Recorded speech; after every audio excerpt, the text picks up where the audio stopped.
Hello and welcome. You are listening to the Investor Lab, the auditory epicenter for passionate people seeking a life of freedom, choice, and abundance. My name is Goose. My name is Gabby. And Gabby, what did we talk about today? We talked about Flyin solo, which means basically there's a lot of investors who want, or not yet investors who want to get started in property, but they're just doing it solo. They're like, it's just me. I might be a 20-year-old who, not yet in that phase of life. But they want to get going now, or you might be, later in life and you've gone through the troubles of life and you might have a few kids and, it's just you at where you are at now. And it's how do I actually move ahead if it's just me? I've got one income, don't have a huge amount of savings. How do I actually move forward? So we kind of pull that apart today. Yeah. I think it's super awesome. A really great episode to dig into. It's kind of like if you're the Amelia Earhart of investing and you want to like fly solo and go the distance, then Amelia Earhart didn't crash or anything, did she? I hope not. Anyway, so that's good. Yikes. Anyway, if you're interested in flying solo, whether you're as Gabby said, whether you're 20 years old just getting started, 40 years old in your midlife, or you're 60 years old and you think about what's next, this is a really great episode to kind of talk about how to think about where you're at, where you're going, what you might need to do to get there, and how to and the fact that where you start is not where you end, and getting started is actually the most important thing, and the importance of building a team.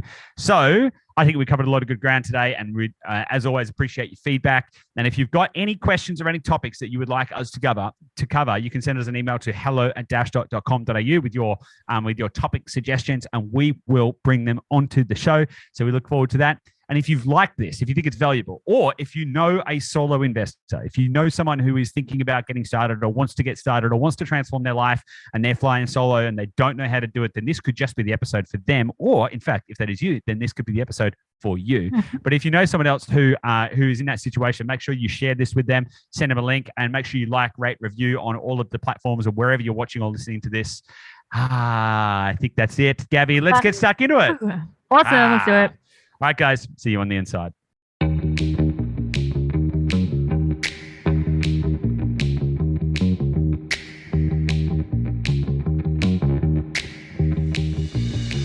Hi, guys. Welcome back to the Investor Lab. You're with your pals Goose and Gabby. Gabby, how are you? Excellent as always. How are you? I'll be honest with you, Gabby. I feel a little rough today. Do you? I do. I'm sorry. What's going on? If you want to disclose. No, I can disclose. Give me the details. I'm feeling a little rough. I'm feeling like a little like I might have eaten something a little off. Oh, so that's fun. But aside from that, life's good. The sun is shining. I got nothing to complain about. So yeah, things are good. Funny. It's funny when things are all good and it's hard to say anything other than like, things are good. Yeah, well, it says a lot about society, really, if we're just like, yeah, things are good. Whereas when things are bad, you're like, this is wrong. Yeah, I think it's all about perspective. I think you can always see something wrong if you want to look at it on the right angle, right? Mm-hmm. But I think at the end of the day, people need to maintain a really good perspective and maintain gratitude as well. I think, a lot of people can kind of get lost in the sauce and look at, short-term stresses or, specific things that are happening in their life and look to see, oh my God, this is causing me some level of discomfort or dissatisfaction in this moment right here and right now. And therefore it is bad and life is bad. And it's like, well, hang on a second. Did you eat? Did you eat today? Have you got more than one pair of shoes? Like if you got more than one pair of shoes, you're in the top 1%. You know what I mean? And, for most of us, we have our health, we have so much opportunity, like most of the people listening to this podcast have been, born into affluence on a global scale. And, I think it's really important that we do celebrate that things generally are good. Like generally things are great, even when they're not. They're pretty awesome, So anyway, that's just absolutely that's my. I like where that went. That was good. Hello. Started with bad sushi, ended up in gratitude. Of course, every time that's what happens. The sushi, the magic sushi. Totally. So what are we talking about today? Well, it's actually a relevant little soliloquy you went on there, because we're going to talk about property investing, we talk about property investing like it's just something that's available to everyone. And so when people get frustrated that it can't happen for whatever their situation is, it can be frustrating if you're caught up because of your situation, banks, whatever. But, taking that line of thought that you were just talking about, like if you are even able to consider it and you are in a society where you can, conceive it and start to build a strategy and actually put it in place, like you are in such a good position, such a better position than a lot of people. But this episode is really about if you are a single person. So if you are, listening to the podcast and you've been thinking like, cool, this all sounds good. Like I'm into property. I want to do that. I understand the benefits, but it's just me and I've only got one income. You might have some kids. You might not have some kids. You might have a lot of savings. You might not have a lot of savings, but it's just you got one income. How is this actually possible for me? I don't have a partner. Don't want to have a partner, whatever the situation is. It's just me. Is this possible? How can I do it? How do I get started?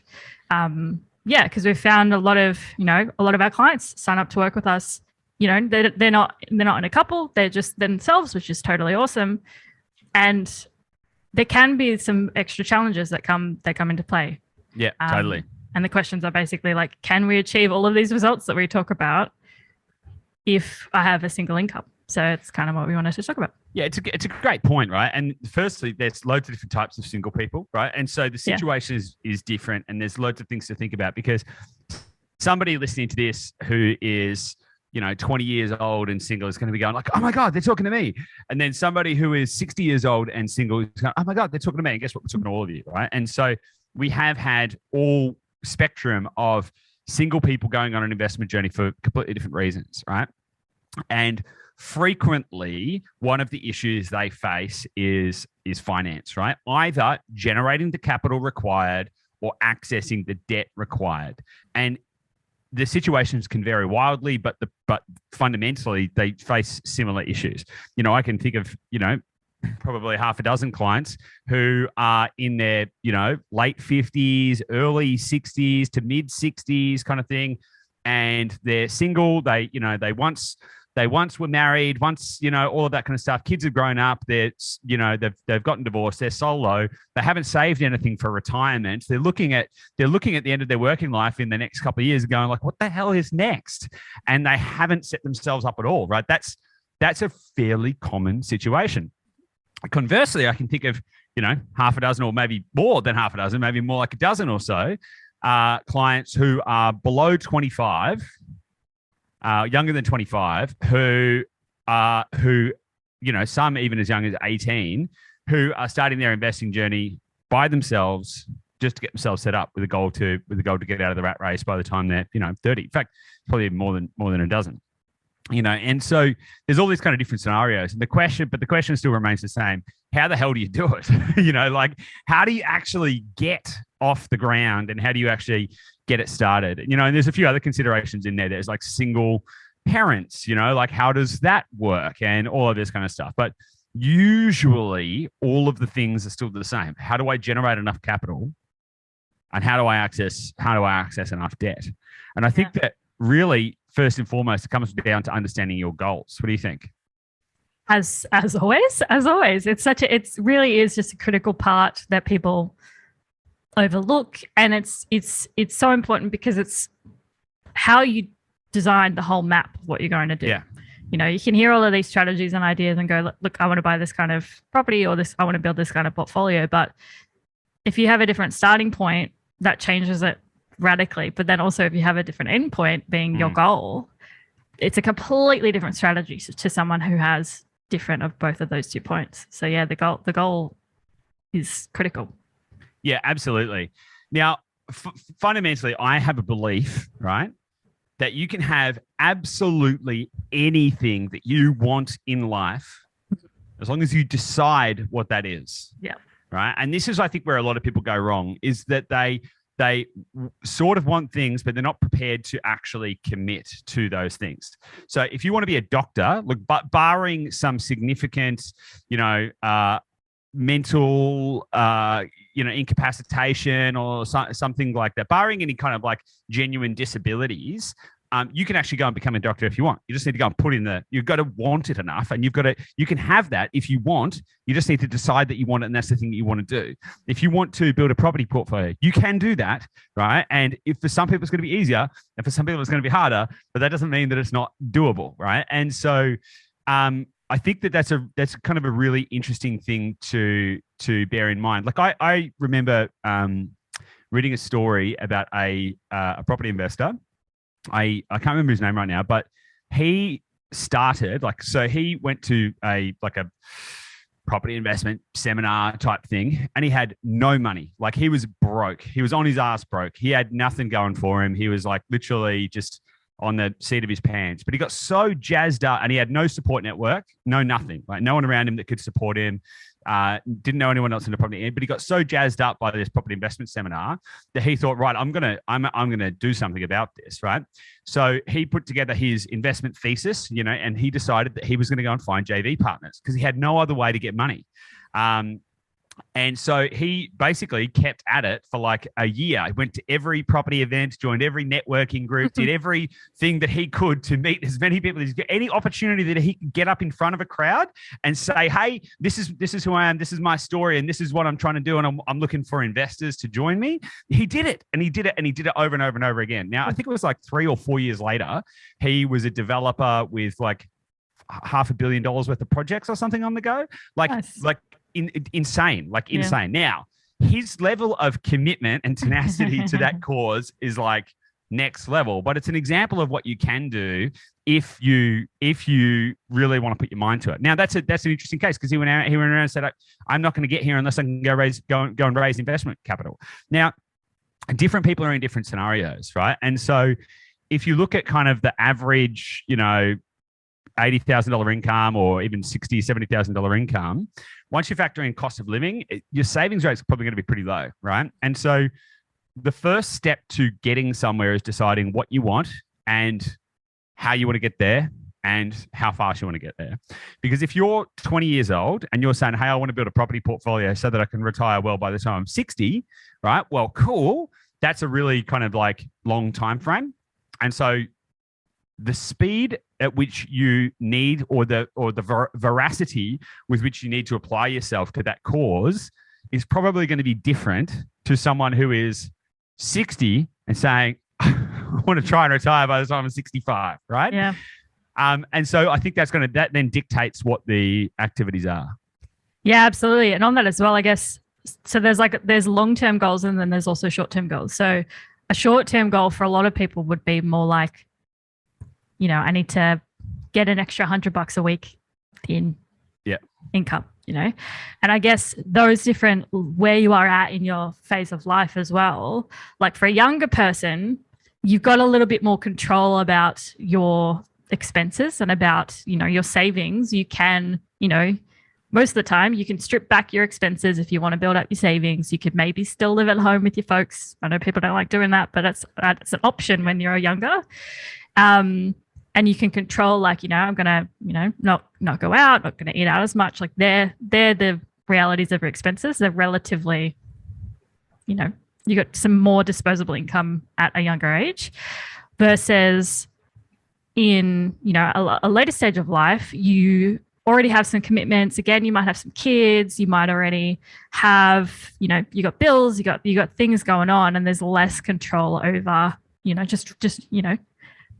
let's stick to a budget and I'll just cut back, and there's less of that control. So at a later stage of life, it can be more about, from a short-term perspective, how do I actually get more income because I'm not earning enough through my employment.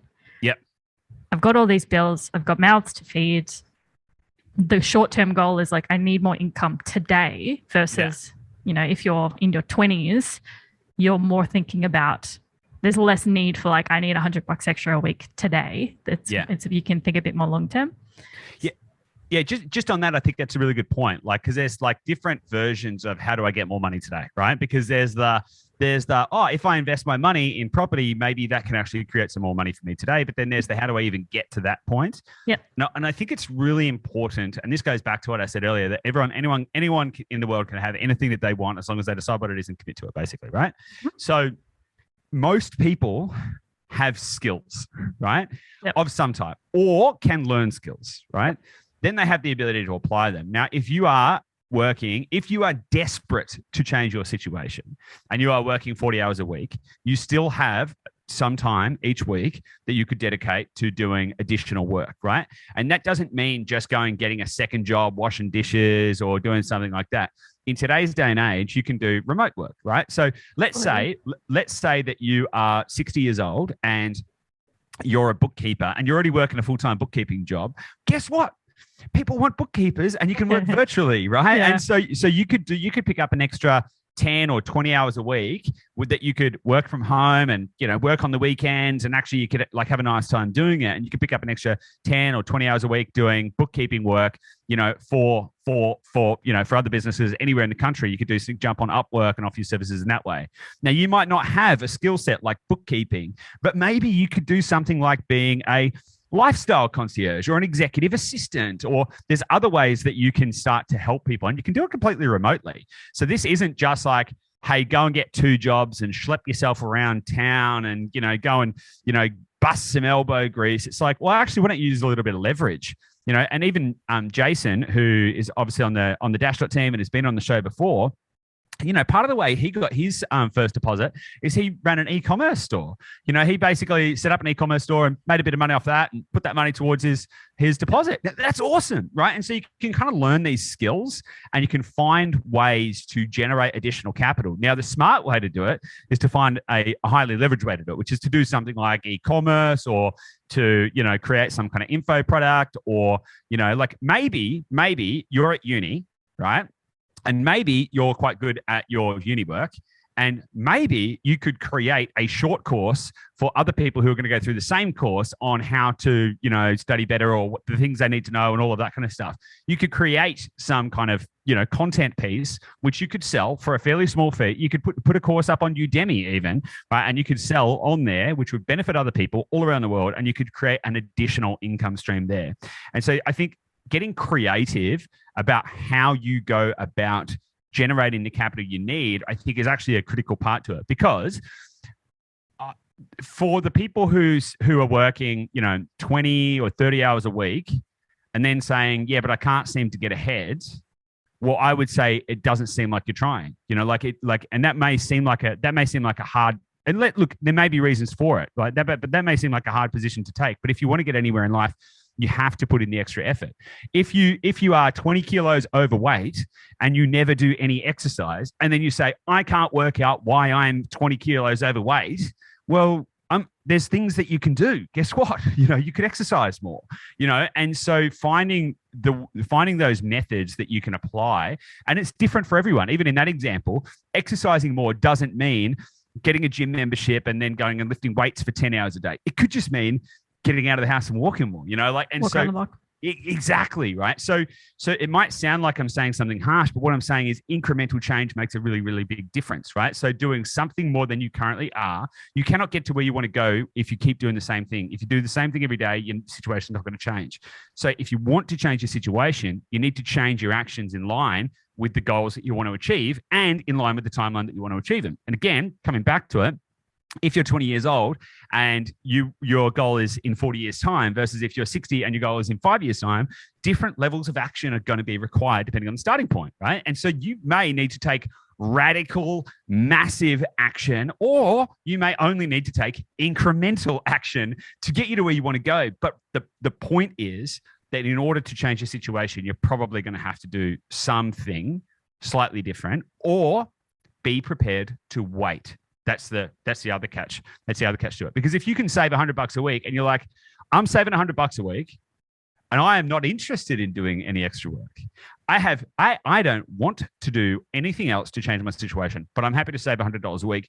That's totally sweet, right? You save $100 a week, right? That's $5,200 a year, right? That's that's, four years to get to $20,000, right? If you were to invest in a, $100,000 property, you're on a 90% LVR. Once you factor in stamp duty and all that kind of stuff, you're still probably going to spend about 20 grand. Cool. There's a pathway there for you. However, I would suggest that most people want to progress a little faster than that. Yeah. Just before we move on from the skills piece, I just wanted to throw in as well. Like, I'm talking specifically more about like the older people who, I say older, I mean older than people in their 20s. Are you saying people older than 30 are old? Just because it's comparative. It's comparative to 20s. Yeah, I think there can be there is so much opportunity in the current state of the world. So much of it is virtual. But there's also skills that you have that people who are currently in positions don't have, that employers want and need help with. Yeah. So, I know a lot of like people in their, 50s and 60s tend to be actually really good communicators. And and, if you've gone through a lot in your life, maybe you've had a couple of kids or you haven't, but you've probably juggled a lot of projects. Like you've probably got good time management. You can do task management really well. You can juggle some stuff. Like there are some skills that you have that are hard to find in people these days. So there are employers that want those skills, or if you do freelance or whatever, those kind of things as well. That, again, it's that leveraging, like identifying what do I have that is awesome and helpful that I can use, that comes naturally to me, like picking up the phone and making calls. A lot of people hate doing that these days. If you're totally comfortable on the phone, then there's roles for you out there as well that can leverage your skills. Yeah, totally. I actually remember interviewing one of our team members, Megan, and I asked her about her time management skills. And she just looked at me deadpan, and she's like, I am a single mum with 3 kids, right? Everything around here runs like a military operation. So she was like, don't even go there. So it's funny. But it's quite funny, right? Because a lot of people, so I totally agree with you, right? Everyone's got applicable skills that can be, that are valuable to someone. And if you're prepared to put yourself out there, then you can make a go of it, right? Yep. The other thing as well is actually to understand your current situation, because most people don't really understand what their current situation is. Yep. They might think, I can't borrow any money. I'm 20 years old, or I'm only earning 60 grand a year, or I can't borrow any money. I'm, in my mid 50s and I'm single. And I know for a fact, right, because I've gone through this with loads of individuals and clients, that most people don't genuinely understand their accurate financial situation. So I can think of one of our clients, Lisa. When she first came to us, she was single mum, actually, right? So single mum of 2 or 3 kids. I can't remember. Single mum, 2 or 3 kids. And she's on a relatively low income, right? She's on a relatively low income, so not a high income earner, but she had a lot of equity in her home. So she bought a home when in the younger years, subsequently separated from her partner, all of that kind of stuff. She's got equity in the home, low income. She'd gone and spoken to a broker who basically said, look, at a stretch, you can borrow like $300,000. And so she was sitting there going, this is not great. I'm getting to, the autumn of my life, getting towards that stage in life where she's starting to think about, hey, what happens? Like what's next? What's after? And she's going, all right, I need to try and create some kind of wealth and some kind of income stream and all this kind of stuff. But I can only borrow $300,000. How am I even going to do that, right? We helped her identify or connect with a better broker who was able to then identify that she was actually able to borrow up to like 1.2 million or something like that. And then as we then started using that borrowing capacity to then build a property portfolio, which then created additional income, her borrowing capacity kept growing because she was adding income to her income statement. And so in a blink of an eye, her whole situation was transformed. And so we've got to remember, like, what we're talking about here is flying solo, right? How do you do this when you're single? And everyone's situation is different. Not everyone does have equity in a property which they can leverage, right? But some people do have equity in a property and don't realize that they can do anything with it. And so I think the first step is getting a really good picture of your current situation. And so what that entails is like really taking stock of your assets and your liabilities for a start, right? Because, some people, if you may have some money in shares, you may have some money in savings, you may have some assets, other assets. Maybe you own a car, maybe you've got, there's all kinds of different assets that you may have. So take stock of all of those and their value, but then also take stock of your liabilities, because people have like, maybe, I've got a $5,000 credit card. It's only $5,000. It's just a little cheeky one. But, that can have, that could have maybe up to like a $40,000 impact on your borrowing capacity. People get things like, buy now, pay later accounts and stuff. That has an impact on your borrowing capacity. And you may not even use them. It might just be like, oh, yeah, but I don't even owe any money on this, or it doesn't matter, right? That's still classed as a liability. And so looking through all of your liabilities is really important as well, and connecting with a really good broker, someone who's going to be able to align themselves with your goals, not just someone who's going to write a loan, right? Because if you and you want to speak to someone who doesn't just deal with the big four banks, right? Yep. I know loads of people who are still only stuck with the big four banks, and they have really good incomes and they have loads of equity, and their brokers are saying things like, oh, you can only borrow $500,000 more. And it's like, if you just went to a different lender, you'd probably have $2 million more borrowing capacity based on the situation. So it can make a huge difference. There's over 400 and something different brokers in Australia, or different lenders in Australia, sorry. So you can always find a lender that's going to be suitable to your circumstances. Is that to say that the big four are generally the most conservative, right? So if you're coming to the table with your situation with the single income and moderate savings or whatever, generally the big four may be the most conservative in reviewing the situation. Obviously, we're not brokers, but just generally speaking. I don't know if that's necessarily true. Okay. Right? That is not necessarily true. It's not to say that the big four provide fewer options.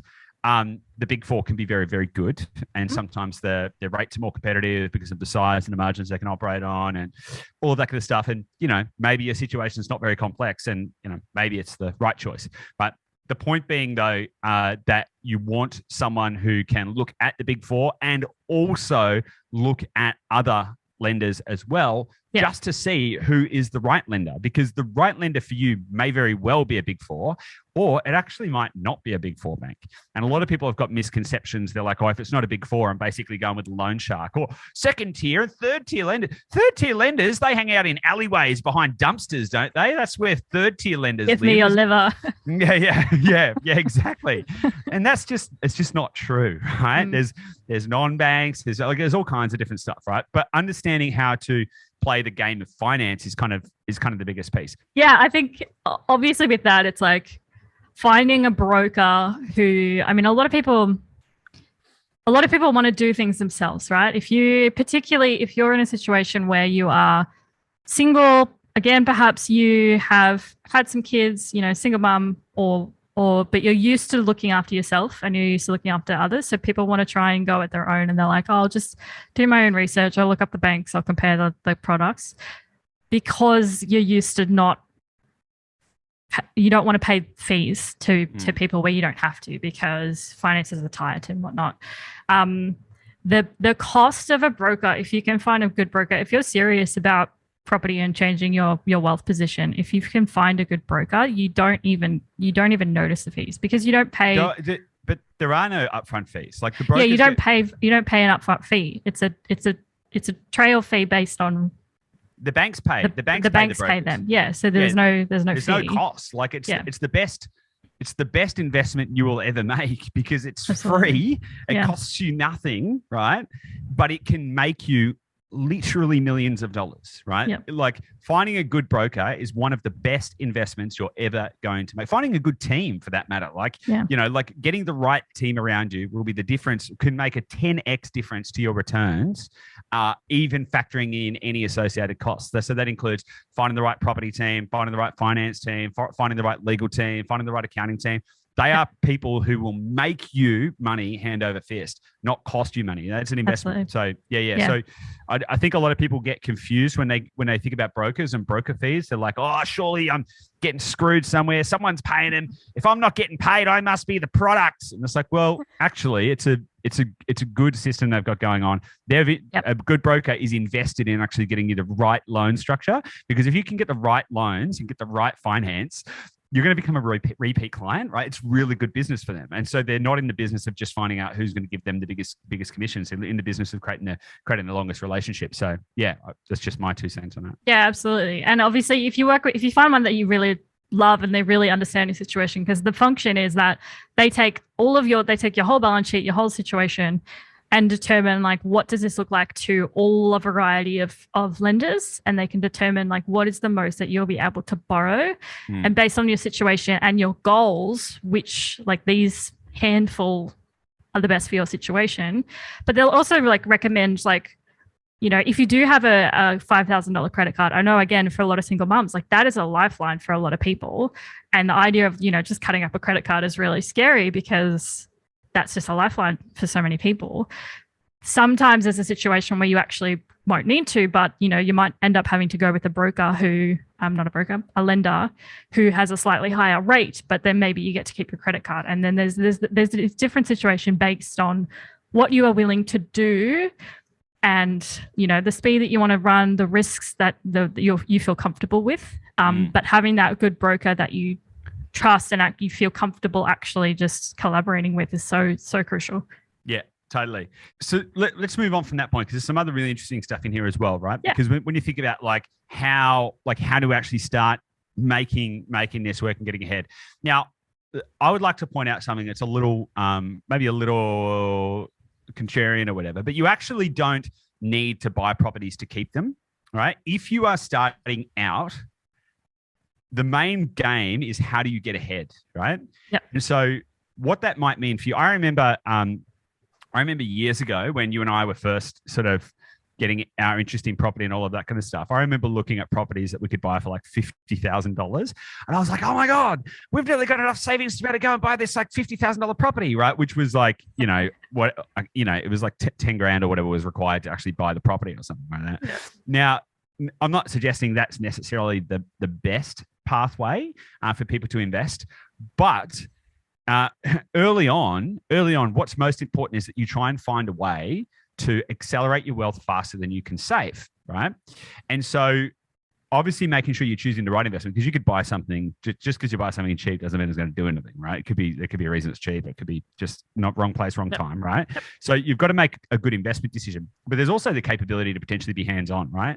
You might be able to find something that you can add value to. So really understanding your risk profile, understanding your appetite for projects, all of that kind of stuff as well. So there's different ways you can get higher leverage, right? So 90%, and some lenders will even go higher than 90% LVR. You can pay LMI, that gets capitalized into the loan generally, right? So you don't even pay that up front.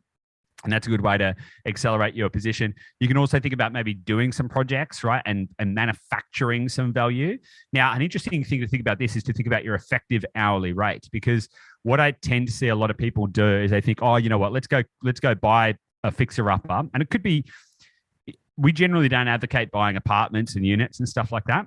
But if you're early in your journey and all you can afford is to buy an apartment or a unit, right? And if you're going to buy something that is a dump and then do a renovation yourself and then sell it 12 months later, that might be a good way for you to accelerate your capital position, as long as you're prepared to put in the work. Now, thinking about putting in the work, though, is a really interesting thing as well, because a lot of people I see, they go, oh, we'll just go do the work ourselves, right? Now, there's a bit of a trade-off there.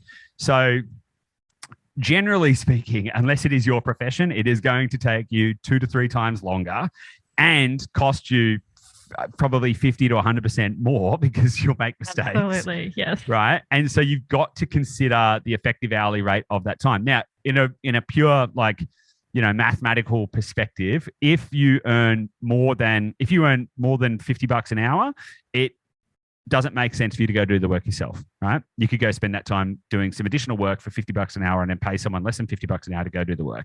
And they're probably going to be more skilled than you. If you are earning $20, $30 an hour, right? And if you have the capacity and the relevant skills, then it might make sense for you to go do some of the work yourself, because you may actually make a saving on it. But a lot of people do take on a bit of risk when they do things like renovations as well. But I just kind of wanted to throw that piece in the mix as well. Yeah, for sure. And again, coming back to a lot of the people that, don't have partners are used to doing a lot of stuff themselves. They're used to, this thing needs to happen. I don't have a lot of leftover cash, so I'm just going to need to figure out how to do it, which can be awesome if you are genuinely like interested in renovations and have a skill and feel comfortable painting and feel comfortable on ladders and all that kind of stuff. Yeah. But if you're not, like, just don't even consider it as an option, I would say, because the stress of getting it wrong, like making a mistake or doing it wrong or doing it in a way that people don't actually want the final product, that's more costly than the savings you would have made just paying a painter or a chippy or something. But I see, as I said, a lot of people do come into it initially going, I don't have a good starting position. What I need is a cheap asset and I need to be able to flip it. Like, I need to be able to either flip and sell it or renovate it so I can get, I can refinance it later and get some good yield out of it. But yeah, really actually, again, leveraging your skills that you actually have and being realistic about starting position and time and how realistic is it that I'm going to get the outcome that I want, and just acting based on that. Yeah, totally. The easiest way to get ahead in property is to buy something under market value, right? And to buy something it's that simple, right? So in fact, you and I did that. We bought the first property we bought was a dud. That's famously the one that kind of got everything started for us. The second property we bought it really under market value. And the benefit of that is that we were able to take equity out of it pretty, like 90 days later, we pulled equity out of it and bought another property without it really costing us any money. And so if you can kind of do that, and there's some kind of thinking around that where you really start to get ahead quickly, as long as but that's once you've gotten to the point of buying a property, And so I really think that fundamentally it's about understanding what is required to get you to that point, and what is that entry point going to be for you? Like, is it going to be a $100,000 property or a $200,000 property or a $300,000 property, and what's required to do that, and what's your funding options, and how are you going to generate the capital, and all of that kind of stuff. And thinking about where you start is not necessarily where you end, right? Now, often it's not a good idea to invest with another person, right? Often it's not a good idea. It can really complicate things like lending, and what if you're not going to be friends with them later on and whatever. But if you've got a finite project, which totally happens. Yeah, which totally happens. Yeah. Yeah. So, but if you've got a finite project or a finite investment thesis, then it can help you to get ahead to do it with somebody else. Maybe you've got 25 grand and your best friend of 10 years has got 25 grand as well. And you want to collectively go and buy a property and use that to try and get ahead a little bit. And then maybe with a thesis that you're going to sell it after 24 months. And, there's going to be some kind of value add equation in there as well. There's different ways you can think about getting ahead, but absolutely, I genuinely believe that it is within reach of pretty much everyone if they genuinely want to commit to it. Now, understanding what is going to be the most important required lever to keep moving forward is pretty critical as well. You may need more cash flow, or you may need more capital, or you may just need, quite frankly, but understanding that before you go into it, before you get started, is going to be critical to making the right decisions, and also knowing what price entry point you need to get to. Yeah, absolutely. And I think that comes back to having a good team as well, who can actually help you to determine what that strategy should look like. Because if you're coming into the game, you might have a moderate income and moderate savings. So really you do need, you need good cash flow to, help your serviceability, because you are nearly tapped out just on your income now. But then also you might have, 40 grand savings or something for getting into property, having a low, deposit amount and costs to get in. Just thinking about finding people who can actually help you to plan, like, what is that first step, because you've got such a narrow margin for error when you are in that position. And so, we've heard a lot of clients have come to us who have, they've done some property education type seminars, who they might be in this situation where they've got a low income, they've got low savings, and the thesis of the seminar that they're going through is that you need to do, they're called chunk deals, which is basically either finding renovations and flipping them and getting a big, like it's getting a chunk of cash out the back of it, which sounds good. But the individual that's actually going through the process has a really low income, and actually they don't have good serviceability. And so being able to work with people who actually understand the situation and go, okay, you're actually basically already tapped out. So what we need to work really systematically to both boost your equity position, but also boost your cash flow position at the same time, and doing that kind of dance, trying to figure out, how do we move you ahead, because you are restricted on both sides of those equations. Yeah, 100%. And it's an important thing to think about as well. If you are borrowing capacity restricted, if you're limited in your borrowing capacity, which is quite probable if you are a solo investor and, unless you're earning a really decent income, buying a home is probably not going to be the best move for you, because you're going to accrue non-income producing debt, and that's going to corrode your borrowing capacity. And that might stop you from being able to move forward at all. And so just thinking through how you, like, what types of things, a personal friend of mine who was in a situation where he had inherited some money. He was on a relatively low income, and, there was a death in the family, and he inherited some cash, and he was sort of like, hey, like, Goose, what do I do? Like, I want to get ahead. I don't want to still be working in this, in this job and stuff in in however long or whatever. So I gave him the advice that we give everyone else, and showed him and kind of helped him to understand the plan. But he didn't take the advice, and he went and thought, oh, you know what I'll do instead is I'll just go and buy a home. And so he used all of his cash deposit to buy all of his inherited cash to buy a unit to live in, which is not his dream home. His dream home was to buy a house in the country on a couple of acres, but instead he bought a one-bedroom unit in suburban Melbourne, and subsequently he has no capability or capacity to borrow. And unfortunately, that asset also is going to grow slower. So he's actually really hobbled himself in a sense, because he made the wrong financial decision about how to deploy that capital in a meaningful way. Now, cool, he's got a place to live, but he's got to pay a mortgage on that, and so he's still basically paying rent on it, right? So, I'm thinking about the deployment of the capital that you generate is going to be critical in understanding what is going to help you to keep moving forward.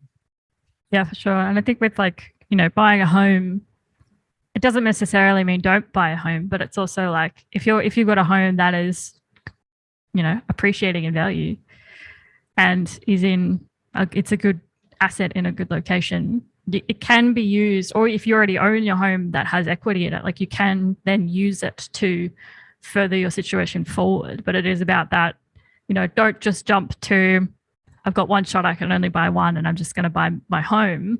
Because you more than likely, if you're buying in a place where you want to live yourself, it's more than likely not the best asset or the best time to be buying in that location for your home, and you're going to get stuck, and you're more than likely not going to be able to use it moving forward. Yeah, totally. Okay, so let's recap. So we've kind of covered over, how to think about generating additional capital. We've kind of talked about how to make sure you're building the right team, or the importance of building the right team, the importance of understanding your goals and your entry points, and how to think about all of that kind of stuff. Do you feel like we've given people, like, if someone's listening to this and they're a solo investor, whether they're 20, 40 or 60, do you think that we've covered enough ground to provide value? Do you think we've created some insights that are going to help them to understand that it is possible for them too? Or is there anything else you think we need to cover? I hope so. Like, I think in principle, it's similar to anyone's situation, where it's like taking stock of where you are at right now. What do you have available? What is your current situation? What are the limitations of where I am at? And where do I want to go? Like, what are my goals in the long term? What does that timeline look like? How far is that horizon? What do I need in the short term to keep me moving, keep me happy, keep me satisfied, keep me moving forward? Yeah. And then working with, a good team, a good broker who can actually help you put that strategy in place. yeah, I think they're the realities and good insights for people.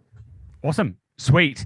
Well, let's leave it there then. I think this has been a really good and fun episode. Gabby, thanks for everything. It's been really good. I've enjoyed this conversation. Good topic. Thank you for everything. Thank you, Gabby. Thank you for everything. I appreciate you. I'm grateful. Thank you. All that kind of stuff. So, without any further ado, let's wrap it up, and we'll see you guys on the next episode. And we'll see you soon. Bye.